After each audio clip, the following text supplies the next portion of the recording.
Hello friends, a heads up from me before we jump into this one. I just want to give you a little warning. We are going to be talking about some sensitive subject matter, but I felt that this was an important video to make because there's a lot of talk flying about this right now. It is an important subject. It involves one of the biggest figures in comics, Stan Lee, who even after him passing, I think he's still a very influential figure in the world of comics. And as someone who obviously likes and talks a lot about comics, I felt like this was an important video for me to do. So today we're going to be talking about Stan Lee, The Final Chapter, which is a documentary that recently appeared on Kickstarter. There is a trailer for it that dropped. There are some exclusive clips that dropped. And I think a lot of people are concerned about what the real focus behind this documentary is. And we're going to be talking about that. Is this something that is worth watching? Is this something that is worth funding? Is it coming from a good place or not? Let's find out. Hello everyone. If you don't know me, my name is Amanda. Some people also call me Vamp. My channel name is technically VampX13, but it is not as prominently featured. So you can call me either Amanda or Vamp. Hello. And this is a story for me that hits, I think, really close to home, especially as someone who has, few very important elderly people in my life. And also just as someone who loves comics and the comics industry. Stan Lee is definitely a figure who left a big mark on comics. And while it is important to acknowledge that, yeah, sometimes this is a guy who is a controversial figure, he has also been known for some somewhat shady dealings in the comics industry. Overall, he is a much beloved figure by so many. So this specifically as well is talking about the last final years of his life, where it was well known, I think, amongst people in the industry that there was a lot of alleged abuse that was happening with Stan, and he was being used, misused, mistreated a lot by the people around him, by those that were closest to him. That's what this documentary is mainly about. It also is supposed to have some good moments in it too, but it's also about addressing how this man who really loved the fans, who was so excited to share his passion for comics with everybody, people abused that and used him for their own gain. This all came to light when a Kickstarter campaign was started for this documentary by a man named John Bolerjack. So who is John Bolerjack? I mean, I feel like that's a name that most people won't have just heard at this point, unless you were already familiar with the Kickstarter stuff, I guess. John Bolerjack claims that he was Stan's assistant for 4 years, and he also seems to have worked as a videographer as well. And he saw a lot of injustice happening and decided that the best way for him to help was to film everything. He basically says, my hands were kind of tied otherwise, but I did everything I could to try to help Stan. And also I decided I'm going to start filming everything so that we have evidence of all of the mistreatment that's going on here. Of course, there is another side to this. Some people have been talking about how this seems a little suspicious. One of those people is actually Eric Gladstone, who worked at Stan Lee's POW Entertainment. And Eric has said that he would not recommend backing this Kickstarter. He basically wrote on LinkedIn and said that he felt that it was suspicious because while he was dealing with Stan, he only ever knew him to have one assistant, which is Mike Kelly. Mike Kelly is known for being Stan's assistant for, I believe, more than 20 years. Mike Kelly worked for him. Now, I don't know, because at the end, I've read some reports where it kind of sounds like Mike Kelly was pushed out by the inner circle that was obviously trying to control Stan's life.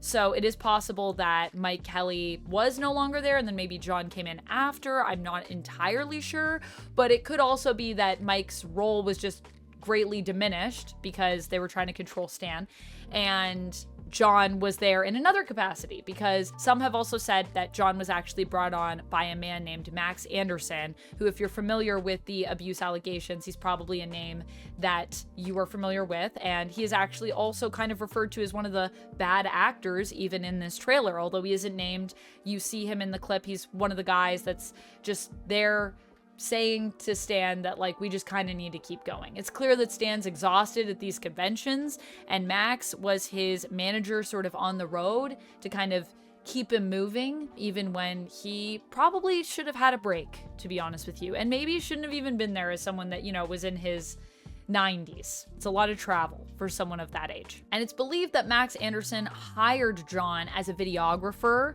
to work for him to just, you know, make videos of all the stuff they were doing at the cons. And that is basically where the footage came for this documentary. That, and of course, John claims he started noticing stuff and then he was like, I'm gonna film all of this. So let's talk about the Kickstarter for a moment. So basically, the Kickstarter has had a bunch of red flags kind of brought up by people that have seen it, and we'll talk about some of those now. The main thing that I think a lot of people are looking at is the price tag for this. So while John says that he has already put around $200,000 into this project, into this documentary, he needs $300,000 more USD to finish it up. And this would allow him to basically pay people who have just been working pro bono. It would allow him to finish up like the editing, add in, you know, potentially graphics, and just really make it of the caliber that he wants it to be before he releases it, because he doesn't want to release something, he has said, that is not of a certain level quality, because he feels like it would be disrespectful to Stan. So he says he needs $300,000 for that. Now, while that might sound like a lot, and on Kickstarter in terms of documentaries, I think it is a lot, because there are Kickstarters that have happened for documentaries that have been much less. When you consider other big award-winning documentaries, they do have a price tag that, while is less than like a feature that's going to be a big blockbuster for the summer, it still sometimes is around 1 to 2 million. I looked up some of my favorite documentaries, and that tends to be where they sit around. So if he wants to bring it up maybe to that caliber, then this could be money that would allow him to do something like that. The other thing that he needs money for, apparently, is things like visual effects. Huh? Is there going to be CG in this documentary? No, probably not. Or, I mean, I don't know, maybe that's what it's for. But just to clarify, while some people have drawn attention to this as a negative thing, it could just be that when he says visual effects, that can mean a variety of things. It could be graphics, it could be transitions. It's probably not CG, but I mean, who knows? I guess when it's finished, I guess we'll see what we get in it and if there's CG. But yeah, this is something that has caused people concern, just what the money's going towards. But not just that, it's also about the tiers. Now on this Kickstarter, John has an insane amount of tiers for this Kickstarter. He has like more than 60 tiers. Granted, a lot of them are a sort of visual photo book, like a comic that is just photos of Stan, and has each one of them like has different covers. So each one of those different covers is a different tier.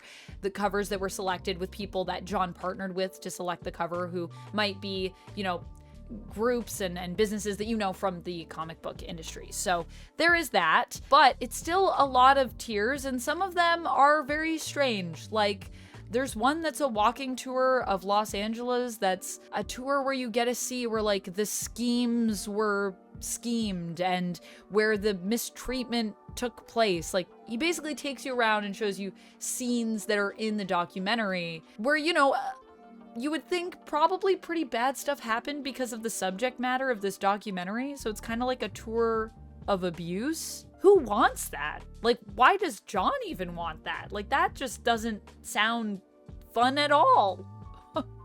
I don't want to do that. That sounds really sad. And aside from even all of these rewards things, which are weird, there's also been criticism because it seems as though the comments, people donated just so they could comment and say, this seems super weird and super suspicious.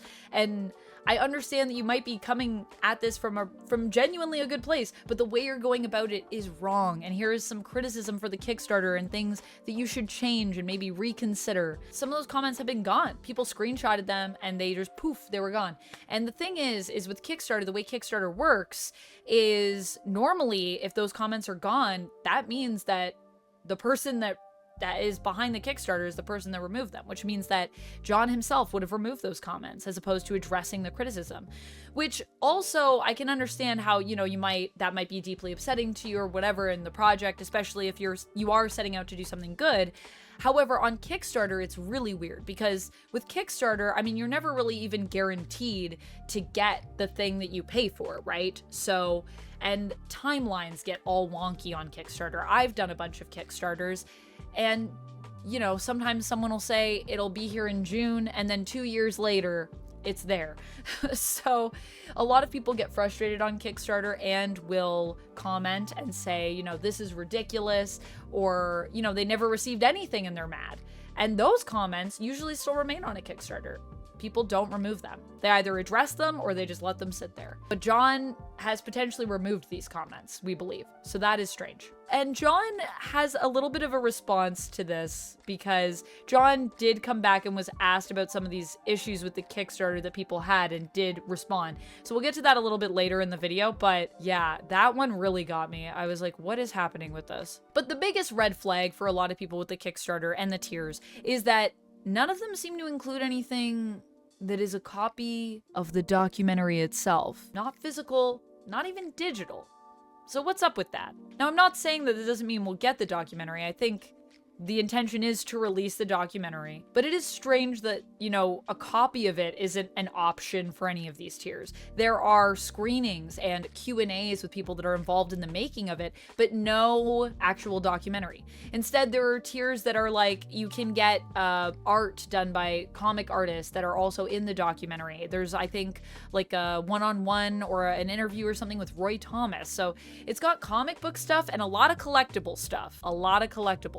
So that's a lot of people's issues with the Kickstarter, which, like I said, John did respond. But before we talk about that, let's talk about this alleged abuse itself, because some people might not know about what happened with Stan Lee in the later years of his life. So just to give you a quick little rundown. When it comes to these allegations, there are some key players that are labeled as the main bad actors in the story. The Hollywood Reporter did a whole investigation into it. They have a really great article on it, which I'll also include down below. I'll include all my sources so you guys can check them out, because I read some pretty great articles in terms of the in-depth, how much they discuss, like, everything.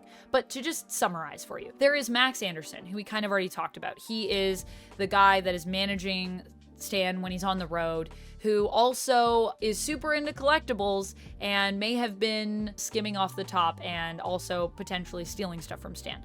So that's Anderson. And then there is Kia Morgan. Kia Morgan, you might recognize. There was a video that was going around a few years ago now, and it was Stan at a convention where he had to sign a bunch of comic books. And this was a convention where people commented on just how tired and run down Stan looked the entire time he was there. And Morgan is explaining to Stan in the video how to spell his name as though Stan is a child, because Stan was struggling to sign comics. Don't tell him how to spell his own name like he's an infant. Give the man a break. Like, oh my goodness. So it's just a conveyor belt of comics, and Morgan just being like S-T-A.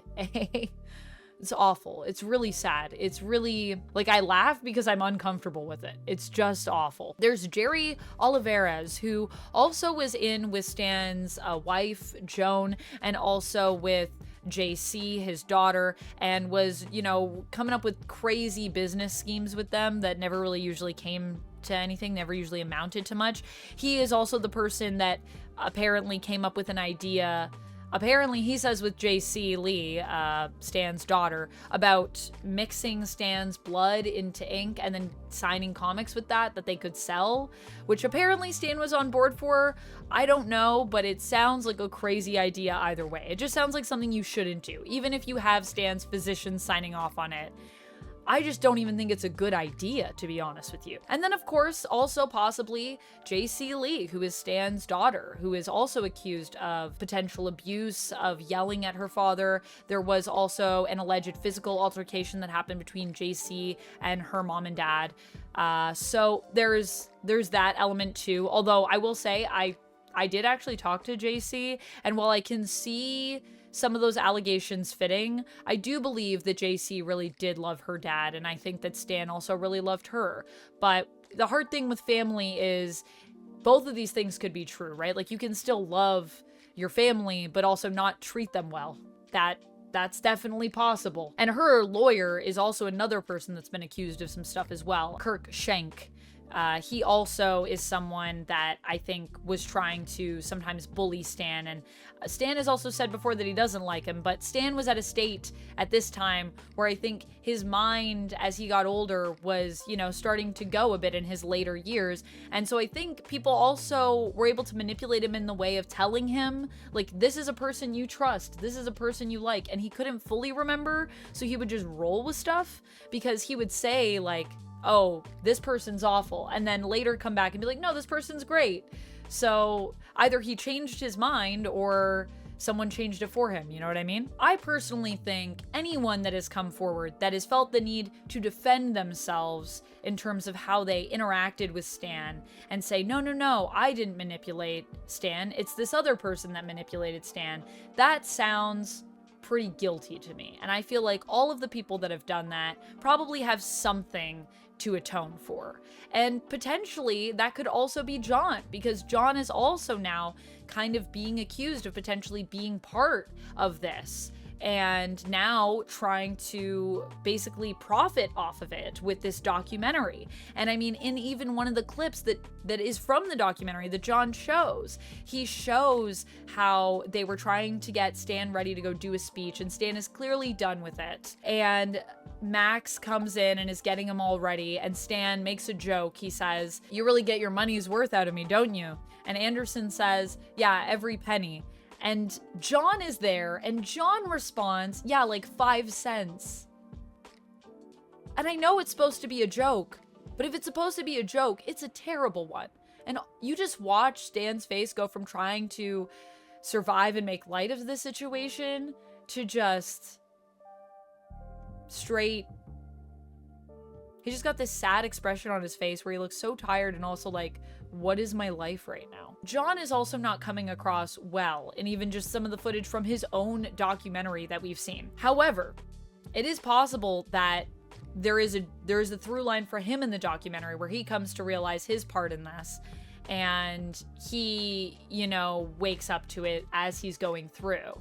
Some people have even said from early viewings of the documentary that it is a good documentary, and that there is a lot that you see in terms of both of these people, and that John is a big part of it as well. But although, you know, I am talking about could John be one of these people, John has come on to respond to some of these accusations against him and his Kickstarter. He was actually today, at time of this recording, on comicbook.com and did an interview with them, which is also where you can find the trailer as well, and talk to them about these concerns that people have about the Kickstarter and addressing them. People have questions like, if you had all this footage, why not just put it up for free? Why are you even raising $300,000? Why didn't you turn it into the authorities? Why didn't you actually do something with it?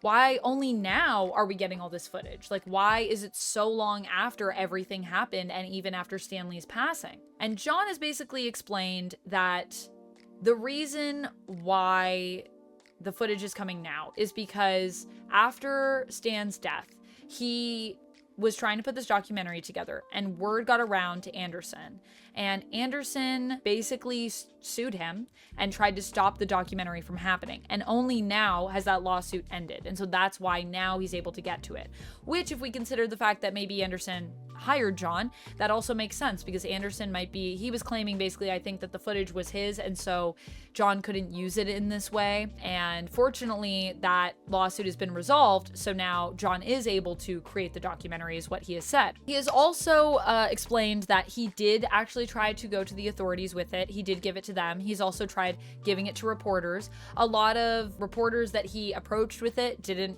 think it was interesting enough, didn't want the story, or didn't want to go up against Disney because they saw it as something that might be like taking Disney on. And he says with the police, it just wasn't enough evidence to really do much. Like, they did wellness checks on Stanley, but obviously Stanley doesn't look like he's, you know, in terrible condition or anything. He doesn't have any marks on him. He's well nourished and he was working and everything. So that didn't do very much. And even an officer apparently told John, like, he just needs to give it up because there's just nothing that can be done with what he has. But he didn't want to give up, which is why he was committed to doing this documentary. And now that the lawsuit is done, he can finally do it. That's what he said. He was also asked about some of these tiers, like the walking tour. And I will say his answers on the tiers were less satisfactory for me. He basically said that he didn't want to just put up a Kickstarter and say, you know, give me some money and I'm gonna make a documentary. He wanted to give people stuff, which is why he did all of these tiers. But why wouldn't you give people a copy of the documentary? I don't understand.